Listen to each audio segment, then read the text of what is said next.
So I wanted to talk a little bit about Horbo.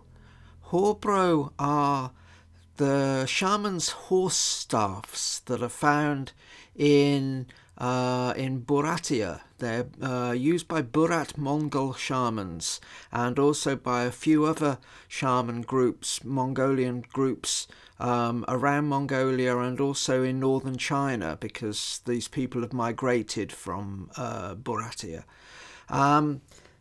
They come in pairs. These are my Horbo. I'll bring them closer. I'll bring at least one of them closer to the camera so you can have a little look. They come in pairs, like I say. Some of them are made of metal, made of iron, and some are made of wood. These are made of wood. They have jingles on and bells and little kind of shaman's tools. And further down here there are other bits and pieces. There are different jingles, different tools, little bells, and even further down here some more. There's a braid of horsehair here, and there are some stirrups somewhere, but maybe they're on the other one. I can't quite remember which is on which. Maybe they're on here. Let's have a look. Yeah, there's stirrups. There's a stirrup there, you see. And one is longer than the other.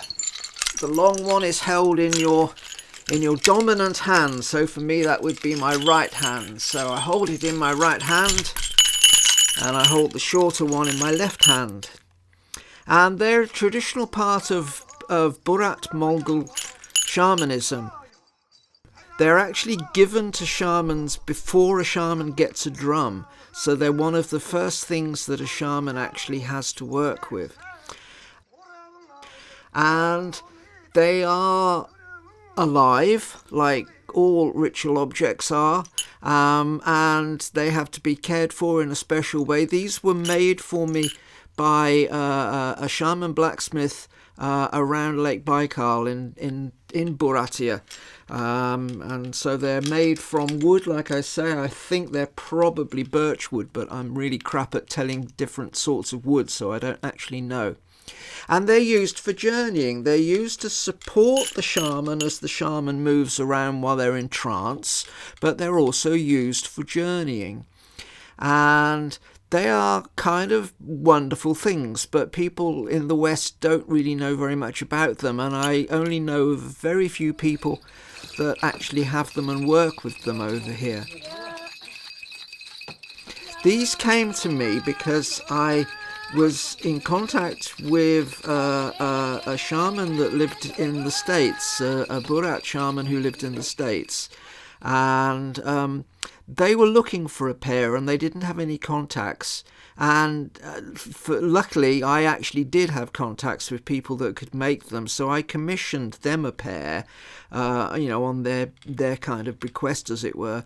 And the shaman sort of said to me, "You work with these traditions too, you should have a pair." And I was really taken aback by it, because when the ones that came to this for this shaman came to me from Siberia, and then I kind of shipped them onto the States, my spirits were really clear with me about not actually working with them, or at least not working with those, because my spirits said that the horses would bond with me.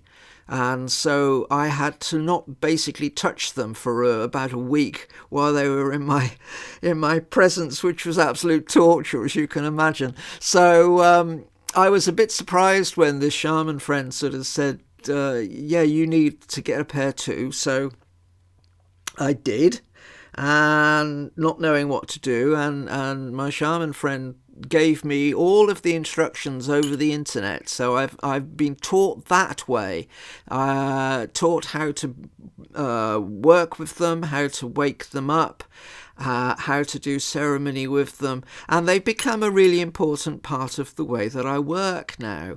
I don't use them that often, I don't work with them that often, but I do work with them and I feel their presence all the time. Their spirits are two horses which I can call to me at other times. I don't need to physically be holding the staffs, but the horses are there, and they can be called, if I need them. Now, the horses they're kind of a safeguard for the shaman. This is what I've been taught by them, or about them. They are like a war horse. The big one in particular is like a war horse. It will fight spirits that are harmful. It will take me places where other spirits can't necessarily go, and it will bring me back safely. They open a road to the spirits. Now, their master spirit is a spirit called Krotokon. Krotokon is, according to the tradition that I've been taught, was the brother of Grandfather Sky. And Krotokon was in love with Grandmother Earth, but Grandfather Sky won Grandmother Earth's affection. And so Krotokon was very heartbroken, was very, very unhappy, was very upset, and he left this part of the universe and went far, far, far out into space. And he met a star, and the star fell in love with him, and he fell in love with the star, and the star mended his broken heart. And in his mended state, he felt great compassion for shamans, and so he came back to the earth, and he now works for shamans to open the road to the spirits. And so Krotokon is the master spirit of these horses. He's like the stable keeper, if you like. And so whenever I work with the horses, I have to call to Krotokon, and I make offerings to him, and I face each of the directions, and I call to him, and I ask for help, and I ask for the road to be opened. And then I hold the staffs. Sometimes the shamans walk around, standing up doing it. Sometimes they sit on a stair. A chair. Sometimes they sit on a chair. I tend to sit on the floor when I do practice, so I hold the staffs like this, and I'll be in my full kit, and the horses want to prance about. They want to jingle, and they want to dance. And you hold them, and they kind of take you into that trance space. They kind of do. I was also taught, and I always think of the pair of them as the pair of horses that pull a cart, that pull a troika, as my shaman friend described it. So it's like I'm sitting on a cart, on a chariot, I guess is a good way of putting it, and the horses pull the chariot. And they look around. I'm very aware that the horses are always doing that when I'm journeying. They kind of want to look around, and they're looking for spirits that are not helpful, or spirits that I'm looking for. It's like they're there. They're always moving. They're always looking around. And so I'm sitting on this cart, on this troika, and my other spirits, they kind of gather behind me, and we're all on the troika, and we're making this wonderful journey. Now, some of you will be familiar with the Salish spirit canoe, or is it Haida? I get confused. Might be Haida. Anyway, the spirit canoe journey, where you form a group of people into the shape of a canoe, and you sit in the canoe, and you go sailing off into the other world.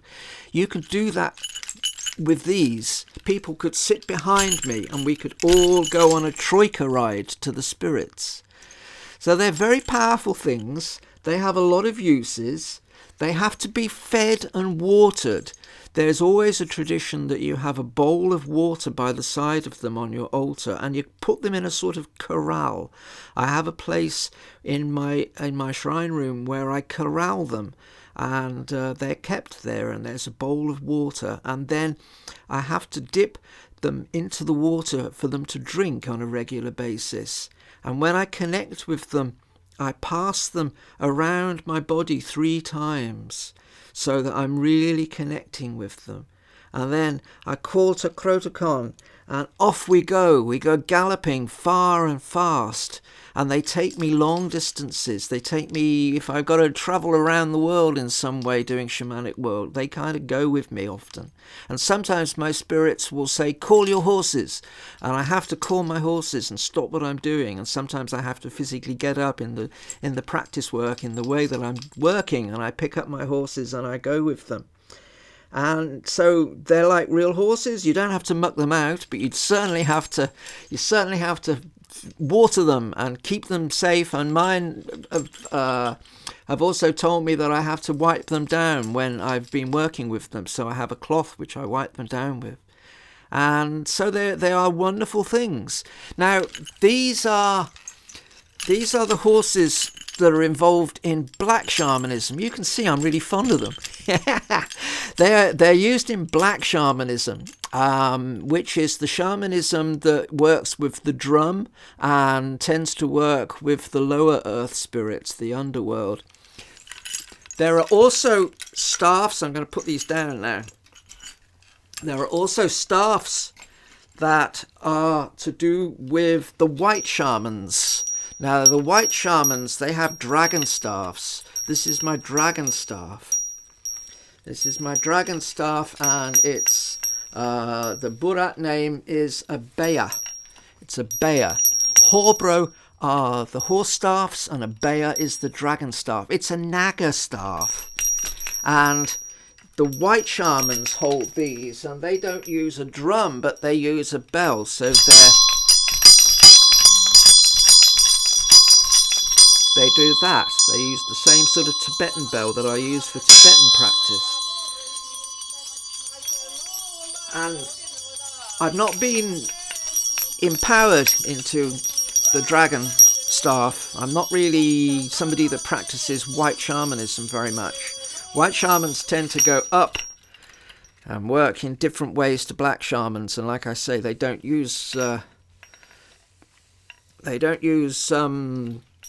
drums in the Buryat tradition. They do in others. White shamans and black shamans, you find them all over Siberia, but in the Buryat tradition they don't tend to use drums. But shamans can be both. So sometimes white shamans will be called upon to do a ceremony, and so somebody may become a white shaman for the afternoon, whereas they're normally a black shaman. So I've been taught things by my spirits about this, and I do work with it occasionally, and I've checked out with Buryat shamans the things that my spirits have told me, and it's to do with nagas, and it's to do with working with earth energies. And the Buryat shamans have said, yes, that what my spirits have said is accurate. So it's something that I do work with occasionally. And he just sort of stays in my shrine room because I have a lot of contact with nagas. Nagas seem to be around for me quite a bit. So this wonderful guy here sits in my altar, or sits on my altar, and is part of my kit, but he doesn't get to come out and play with me very much. But the horse staffs, yeah, they really do. They really do come out quite a lot, relatively.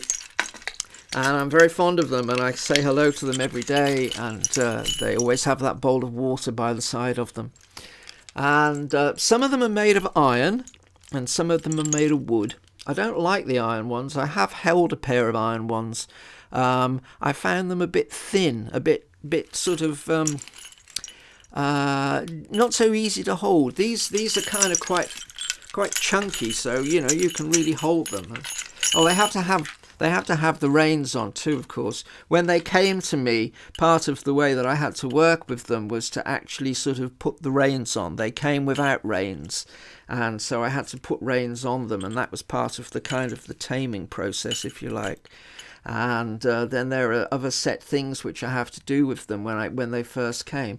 These look like mirrors, but they're actually something that I added from British culture. They are like bits that go onto the bridle. They're quite old. They're probably about 100 years old, and they're bits of decoration from finery of horse kit. So I found 2 on eBay, and each one has one. So it's good. You've got to work with any ritual object. You've got to kind of make it yours. I never say, if I make something for somebody, that it's finished until they've added things to it. And so you kind of put your own DNA into things when you work with them. These came to me quite plain. They had all the ironwork on, and they had all the sort of plaited horsehair and stuff like that. But I put the kadags on, and I had to put the reins on, and that's all part of dressing an object. So when an object comes to you, you need to dress it to make it yours, to sort of personalize it. So these are my Horbo, my horse staffs, and they are wonderful things. They're not known very much in the West, like I said, but they should be known more.